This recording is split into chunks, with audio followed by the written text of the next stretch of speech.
2025-26 വാർഷിക പദ്ധതി വിനിയോഗത്തിൽ കണ്ണൂർ ജില്ലാ പഞ്ചായത്ത്, പയ്യന്നൂർ നഗരസഭ എന്നിവ സംസ്ഥാന തലത്തിൽ ഒന്നാമതെത്തി. യഥാക്രമം ജില്ലാ പഞ്ചായത്ത്, നഗരസഭാ വിഭാഗങ്ങളിലാണ് ഒന്നാം സ്ഥാനം നേടിയത്. മികച്ച നേട്ടം കരസ്ഥമാക്കിയ തദ്ദേശ സ്വയംഭരണ സ്ഥാപനങ്ങൾക്ക് ജില്ലാ പഞ്ചായത്ത് പ്രസിഡന്റ് അഡ്വക്കേറ്റ് ബിനോയ് കുര്യൻ, ജില്ലാ കളക്ടർ പി വിഷ്ണുരാജ് എന്നിവർ പുരസ്കാരങ്ങൾ വിതരണം ചെയ്തു. നമുക്ക് റിസോഴ്സ് ക്രഞ്ച് എല്ലാ പഞ്ചായത്തിലുണ്ട്. ഇതേ റിസോഴ്സ് ക്രഞ്ച് സർക്കാർ തലത്തിലുണ്ട്.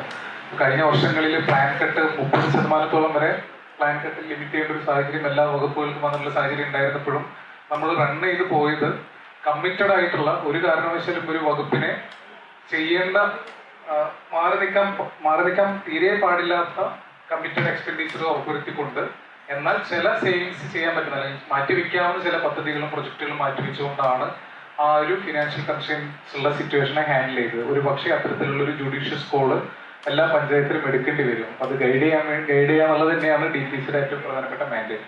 ജില്ലാ പഞ്ചായത്ത് 72.29% വാർഷിക പദ്ധതി വിനിയോഗിച്ചപ്പോൾ പയ്യന്നൂർ നഗരസഭ 94.70% വിനിയോഗിച്ചു. കോർപ്പറേഷൻ തലത്തിൽ സംസ്ഥാനത്തെ കണ്ണൂർ കോർപ്പറേഷന് 3-ാം സ്ഥാനമുണ്ട്. ജില്ലകളിലെ ഗ്രാമപഞ്ചായത്തുകളിൽ കേളകം ഗ്രാമപഞ്ചായത്താണ് ഒന്നാമത്, കീഴല്ലൂർ ഗ്രാമപഞ്ചായത്ത് 2-ാമതും, കുന്നോത്തുപറമ്പ് ഗ്രാമപഞ്ചായത്ത് 3-ാമതുമാണ്. ജില്ലയിലെ ബ്ലോക്ക് പഞ്ചായത്തുകളിൽ പേരാവൂർ 1-ാമതും, പയ്യന്നൂർ 2-ാമതും, പാനൂർ 3-ാമതും എത്തി. ജില്ലകളിലെ നഗരസഭകളിൽ 2-ാം സ്ഥാനം പാനൂർ നഗരസഭയ്ക്കും 3-ാം സ്ഥാനം തളിപ്പറമ്പ് നഗരസഭയ്ക്കുമാണ്. ജില്ലാ ആസൂത്രണ സമിതി അഡ്ഹോക്ക് യോഗത്തിൽ വെച്ചാണ് പുരസ്കാരങ്ങൾ വിതരണം ചെയ്തത്. ജില്ലാ പഞ്ചായത്ത് പ്രസിഡന്റ് അഡ്വക്കേറ്റ് ബിനോയ് കുര്യൻ അധ്യക്ഷനായി.